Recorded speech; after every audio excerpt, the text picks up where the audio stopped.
TGT, PGT और LT की series में आज का टॉपिक है ब्रायोफाइट्स अथवा ब्रायोफाइटा।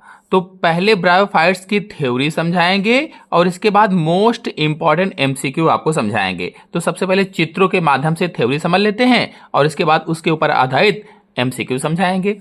देखिए यहाँ पर कुछ ब्रायोफाइट्स को बनाया गया है, लिवरवर्ट्स और मॉसेस को। तो आपको बता दें, जो ब्रायोफाइट्स हैं ये ब्रायोफाइटा वर्ग के अंतर्गत आते हैं। जो ब्रायोफाइट हैं ये ब्रायोफाइटा में आते हैं। और जो ब्रायोफाइट्स होते हैं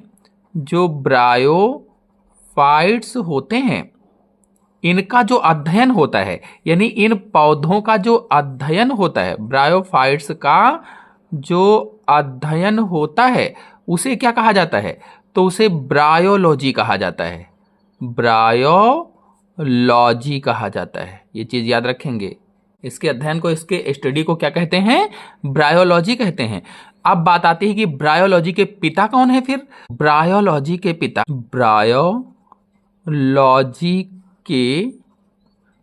पिता कौन है? तो ब्रायोलॉजी के पिता हैं professor Shivram Kashyap. Professor Shivram Kashyap bryology के पिता हैं। इन्हें शॉर्टकट में एस आर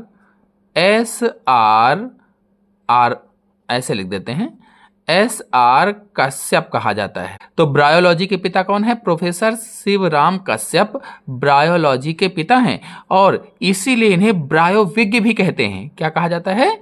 ब्रायोविज्ञ भी कहा जाता है, ये भी याद रखेंगे। इन पर सब पर क्वेश्चन बनता है। तो ब्रायोफाइट्स का अध्ययन ब्रायोलॉजी के अंतर्गत किया जाता है। और ब्रायोलॉजी के पिता कौन है? फादर ऑफ ब्रायोलॉजी कौन है? प्रोफेसर शिवराम कश्यप या SR कश्यप हैं और इन्हें ब्रायोविज्ञ कहा जाता है। आपको बता दें, जो ब्रायोफाइटा होते हैं या जो ब्रायोफाइट्स होते हैं इसमें वैस्कुलर टिश्यू जो होता है वो एब्सेंट होता है। तो आप ये मान सकते हैं वैस्कुलर टिश्यू एब्सेंट होता है। ब्रायोफाइट में वैस्कुलर टिश्यू नहीं पाया जाता है, या कह लीजिए कि इनमें संवहन ऊतक नहीं होता है। संवहन ऊतक नहीं पाया जाता है।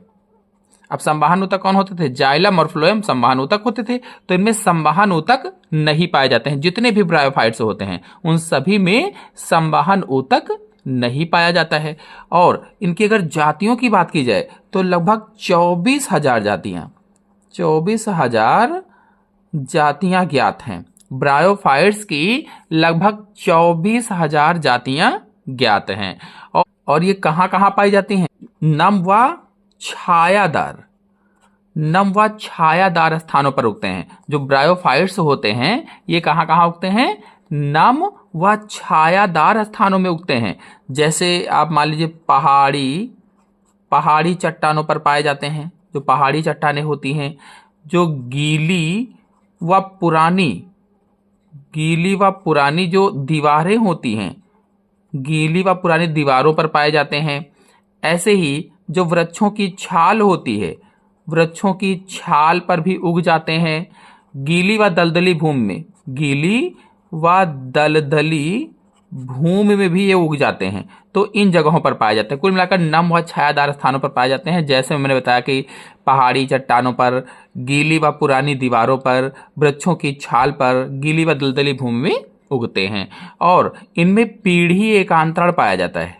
पीढ़ी एकांतरण पाया जाता है, यानी अल्टरनेशन ऑफ जनरेशन पाया जाता है। पीढ़ी एकांतरण का क्या मतलब हुआ? अल्टरनेशन ऑफ जनरेशन पाया जाता है। और जो ब्रायोफाइट्स होते हैं, बहुत ही ज्यादा इंपॉर्टेंट क्वेश्चन है, ब्रायोफाइट्स होते हैं इन्हें क्या कहा जाता है? तो ब्रायोफाइट्स को पादप जगत का उभयचर कहा जाता है। उभयचर कहा जाता है, ये चीज याद रखेंगे। पादप जगत का उभयचर कहा जाता है। एम्फीबियन होते हैं एक तरीके से पादप जगत के।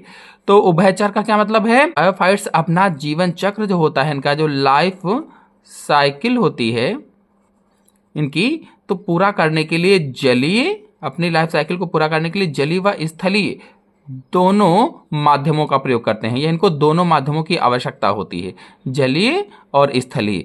तो ऐसे जीवधारी जो जल में और स्थल में दोनों माध्यम में अपना जीवन जीते हैं उन्हें ही उभयचर कहा जाता है या एम्फीबियन कहा जाता था। जैसे जंतुओं में मेढक था, बिल्कुल वैसे ही उभयचरीय होते हैं ये, यानी ब्रायोफाइट्स उभयचर होते हैं, पादप जगत के उभयचर कहा जाता है इनको। चलिए ब्रायोफाइट्स का वर्गीकरण आपको समझा देते हैं। तो देखिए, जो ब्रायोफाइट्स हैं इन्हें 3 भागों में बांटा गया है। 3 भाग कौन कौन से होते हैं जल्दी से देख लेते हैं। पहला भाग है लीवरवर्ट्स, दूसरा है हार्नवर्ट्स और तीसरा है मॉसेस। ब्रायोफाइट्स को 3 भागों में बांटा गया है। जो लीवरवर्ट्स हैं ये निम्न श्रेणी के ब्रायोफाइट्स होते हैं। कैसे हैं ये? निम्न श्रेणी के ब्रायोफाइट्स होते हैं। और जो मॉसेस हैं ये उच्च श्रेणी के ब्रायोफाइट्स होते हैं। अगर लीवरवर्ट्स को देखा जाए तो इनका शरीर कैसा होता है? तो थाइलस होता है, थाइलस संरचना होती है इनकी, थैलस जैसी संरचना होती है।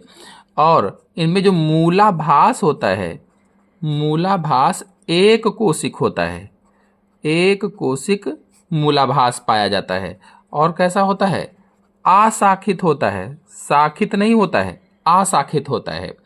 अब इसमें जैसे अगर देखा जाए तो जैसे में आप रिक्सिया ले लीजिए, रिक्शिया, जैसे रिक्शिया है, मार्केंसिया है, मार्केंसिया हो जाएगा, रिक्शिया, मार्केंसिया। रिक्शिया के ऊपर बहुत सारे प्रश्न पूछे जाते हैं, आपको इसके ऊपर कुछ जानकारी बता देते हैं। तो रिक्शिया की एक जाति है रिक्शिया फॉल्यूटेंस। ये जो रिक्शिया फॉल्यूटेंस जाति होती है ये जलीय जाति होती है, यानी रिक्शिया की एक जाति है रिक्शिया फॉल्यूटेंस, तो ये जलीय जाति होती है, जल में पाई जाती है। अब अगर हार्नवर्ट्स को देखा जाए तो इनमें मूलाभास जो होते हैं, मूलाभास द्वारा ये आधार से चिपके रहते हैं, मूलाभास के द्वारा आधार से चिपके रहते हैं। और एक जानकारी और आपको बता दें, इसमें जो कैप्सूल होता है, कैप्सूल के बीच में कॉल्यूमेला पाया जाता है, इनके कैप्सूल के बीच में कॉल्यूमेला पाया जाता है, जैसे एंथोसेरास होता है, जैसे एंथोसेरास में। अगर मॉसेस को देखा जाए तो मैंने बताया कि ये उच्च श्रेणी के हैं, मूलाभास तने व पत्तियों में बटा होता है। तो इनका जो शरीर होता है वो मूलाभास तने व पत्तियों में बटा होता है और बहुशाखित होता है। मॉसेस का शरीर मूलाभास तने व पत्तियों में बटा होता है और बहुशाखित होता है। इसके उदाहरण में जैसे फ्यूनेरिया हो जाएगा। फ्यूनेरिया पर अगर पूरी जानकारी आप चाहते हैं तो हमारे चैनल में वीडियो अपलोडेड है, फ्यूनेरिया पर जाकर के देख सकते हैं। फ्यूनेरिया हो जाएगा और स्फेगनम हो जाएगा, ये इसके उदाहरण हो जाएंगे। चलिए अब आज के टॉपिक पर आधारित मोस्ट इंपॉर्टेंट एमसीक्यू आपको समझा देते हैं। तो टॉपिक पर आधारित पहला क्वेश्चन है, निम्न में से कौन एक जलीय जाति है? 4 ऑप्शन आपके सामने दिए गए हैं। बहुत ही ज्यादा इंपॉर्टेंट क्वेश्चन है, वेरी मोस्ट इंपॉर्टेंट क्वेश्चन है ये। विच of the following is an aquatic species?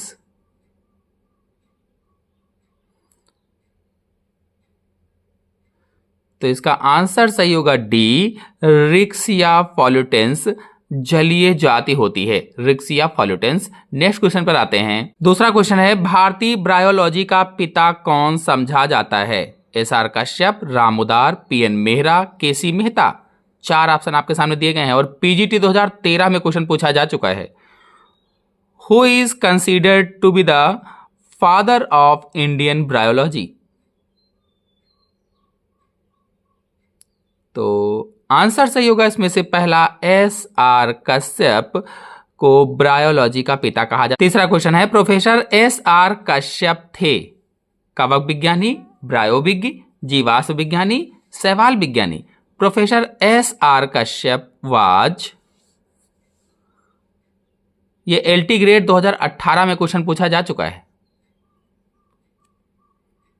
तो आप सभी लोग जान गए होंगे ब्रायोविज्ञ। एस.आर. कश्यप को ब्रायोविज्ञ कहा जाता है। नेक्स्ट क्वेश्चन पर आते हैं। नेक्स्ट क्वेश्चन है, who introduce the term bryophyta for the first time. 4 option आपके सामने दिए गए हैं, सोचिए और बताइए। कहा गया है कि ब्रायोफाइटा शब्द को सबसे पहले किसने बताया था या किसने परिभाषित किया था।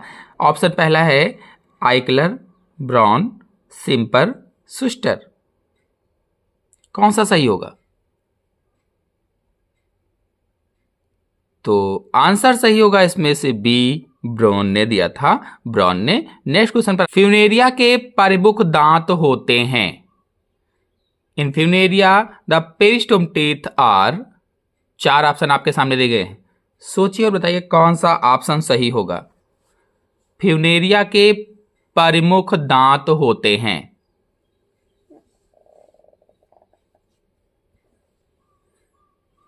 कौन सा सही हो सकता है? तो आंसर सही होगा इसमें से पहला, आर्थोडोंटस प्रकार के होते हैं। फ्यूनेरिया के प्रमुख दांत आर्थोडोंटस प्रकार के होते हैं। नेक्स्ट क्वेश्चन पर आते हैं। फ्यूनेरिया के संपुटिका में प्रमुख दांतों की संख्या है। Number of peristome teeth in capsule of Funaria is. Option बताने से पहले आपको बता दें कि प्रमुख दांत हमेशा मॉसेस में पाए जाते हैं। जो मॉसेस होते हैं, मॉस होते हैं, उनमें प्रमुख दांत पाए जाते हैं और ये बीजाणु विसर्जन में हेल्प करते हैं। जो प्रमुख दांत होते हैं ये बीजाणु विसर्जन में हेल्प करते हैं। और फ्यूनेरिया में प्रमुख दांत, अभी मैंने बताया था आपको कि आर्थोडोंटस प्रकार के होते हैं। और फ्यूनेरिया के संपुटिका में प्रमुख दांत की संख्या 32 होती है। 32, जो कि 16-16 की 2 कतारों में होते हैं। 32 होती है और 16-16 की 2 कतारों में पाए जाते हैं। तो इसमें ऑप्शन से होगा सी, 32। नेक्स्ट क्वेश्चन पर आते हैं। नेक्स्ट क्वेश्चन है, in which of the following peristome teeth are mainly found.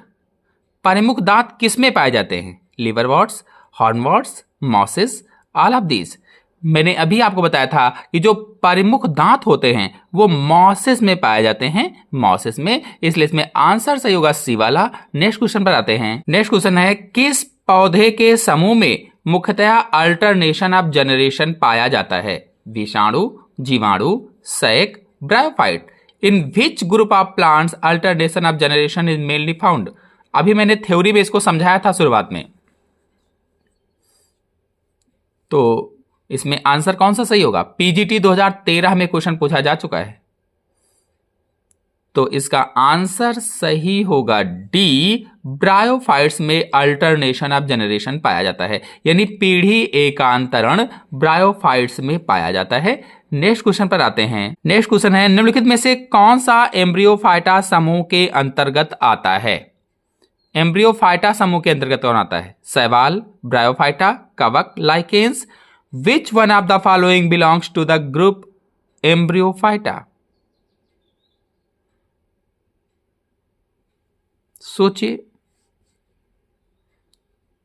सोचिए और बताइए कौन सा ऑप्शन सही होगा।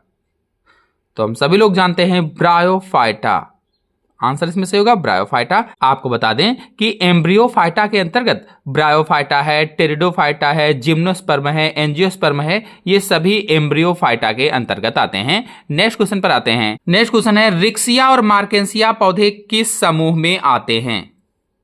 अभी मैंने आपको बताया था ब्रायोफाइटा, टेरिडोफाइटा, जिम्नोस्पर्म, एंजियोस्पर्म। क्या बताया था इनमें से? Riccia and Marchantia are placed in, तो हम सभी लोग जानते हैं ब्रायोफाइटा के अंतर्गत आएंगे। इसमें ऑप्शन सही होगा पहला।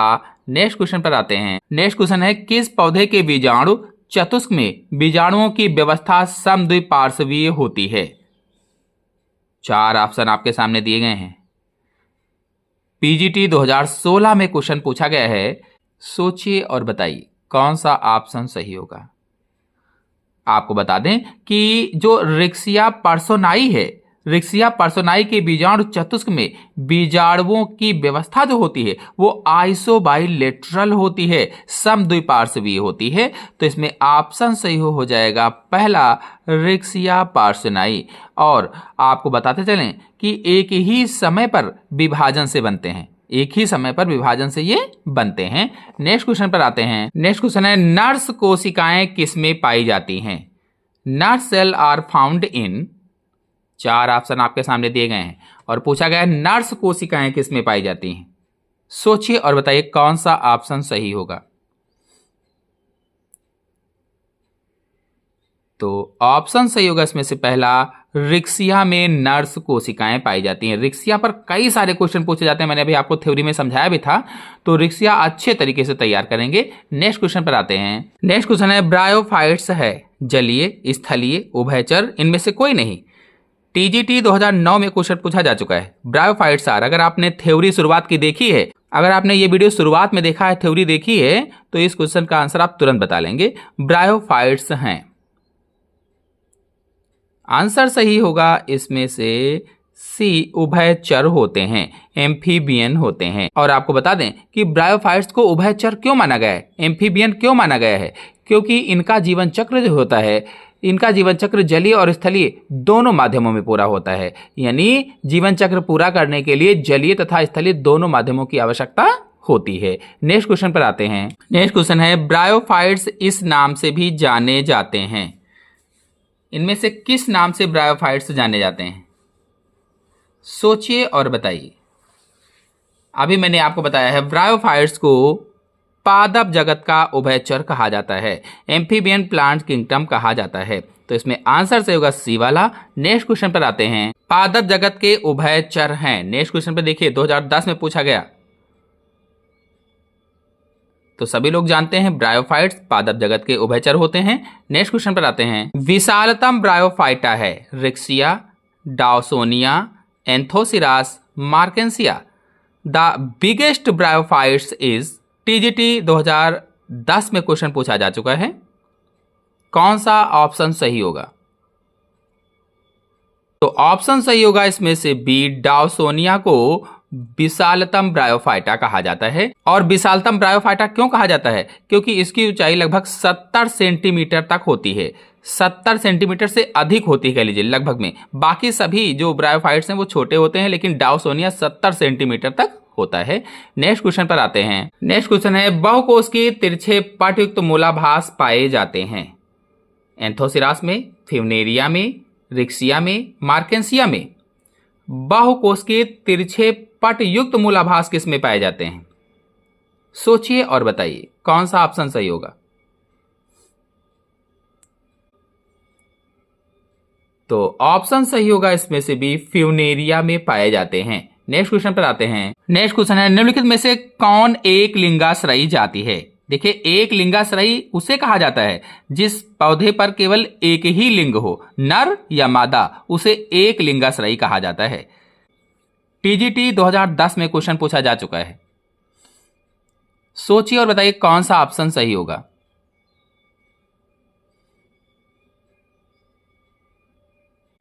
तो ऑप्शन सही होगा इसमें से डी, आर हिमालयंसिस एक लिंगाश्रयी जाति होती है। नेक्स्ट क्वेश्चन पर आते हैं। नेक्स्ट क्वेश्चन है, रिक्सिया के पुमड़ु हैं। एंथ्रोजॉइड्स ऑफ रिक्सिया आर, एक कशाभिक, द्विकशाभिक, चतुर्कशाभिक, बहुकशाभिक। टीजीटी 2010 में क्वेश्चन पूछा जा चुका है। रिक्सिया के पुमड़ु हैं। एंथ्रोजॉइड्स ऑफ रिक्सिया आर, तो आंसर सही होगा इसमें से बी, द्विकशाभिक होते हैं। ये मुड़े हुए होते हैं और लंबे होते हैं, इसलिए इनको द्विकशाभिक कहा जाता है। नेक्स्ट क्वेश्चन है, ब्रायोफाइटा को शैवाल से पृथक किया जा सकता है क्योंकि? सोचिए और बताइए कौन सा ऑप्शन सही होगा। चार ऑप्शन आपके सामने दिए गए हैं। ब्रायोफाइटा को शैवाल से पृथक किया जा सकता है क्योंकि Bryophytes can be separated from algae because they, PGT 2009 में क्वेश्चन पूछा जा चुका है।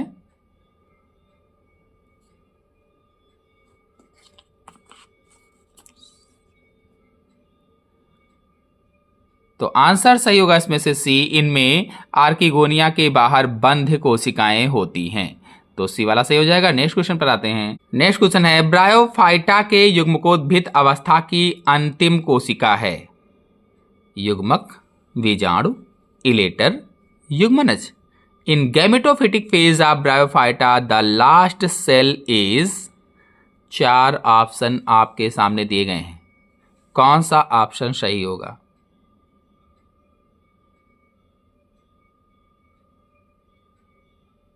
तो आंसर सही होगा पहला, गैमीट या युग्मक होते हैं।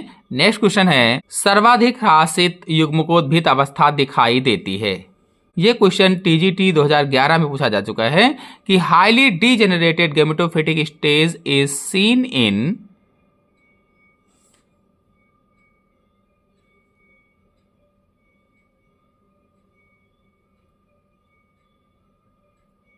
तो आंसर सही होगा इसमें से डी, एंजियोस्पर्म में या आवृत बीजी पौधों में। नेक्स्ट क्वेश्चन है फ्यूनेरिया में गोपक का निर्माण होता है। गोपक का निर्माण किसके द्वारा होता है?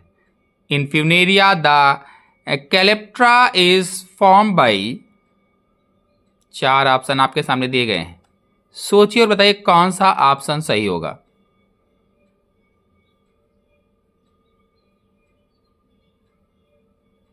में ऑप्शन सही होगा डी, स्त्री धान्य द्वारा या आर्चिगोनियम के द्वारा। नेक्स्ट क्वेश्चन पर आते हैं। नेक्स्ट क्वेश्चन है फ्यूनेरिया का कौन सा भाग अगुणित है? गोपक, प्रच्छद, स्तंभिका, वलय। कौन सा भाग अगुणित है? Which part of the Funaria is haploid? TGT 2010 में क्वेश्चन पूछा जा चुका है।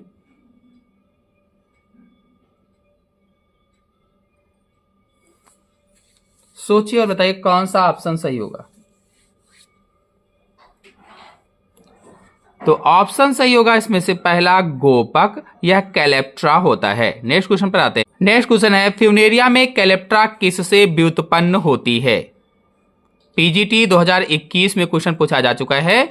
In Funaria कैलेप्ट्रा is derived from.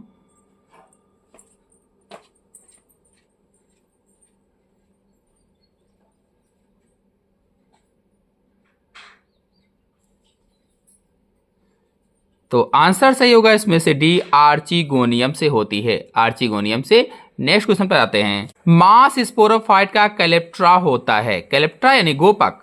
The calyptra of the moss sporophyte is. कौन सा ऑप्शन सही होगा इसमें?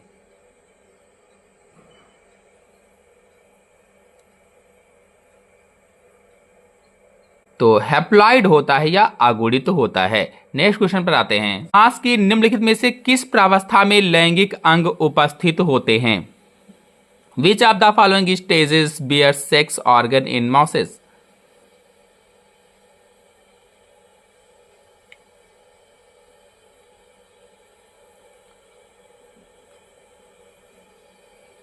तो आंसर सही होगा इसमें से बी, पर्णिल प्रावस्था में या लीफी स्टेज में उपस्थित होते हैं। नेक्स्ट क्वेश्चन पर आते हैं। नेक्स्ट क्वेश्चन है ब्रायोफाइट्स में लैंगिक जनन पाया जाता है। समयुग्मकी, विषमयुग्मकी, असमयुग्मकी, पूर्णयुग्मकी। Sexual reproduction in bryophytes is.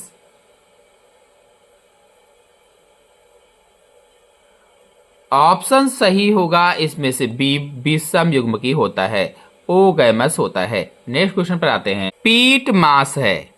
पीट मॉस इज। कौन सा ऑप्शन सही होगा?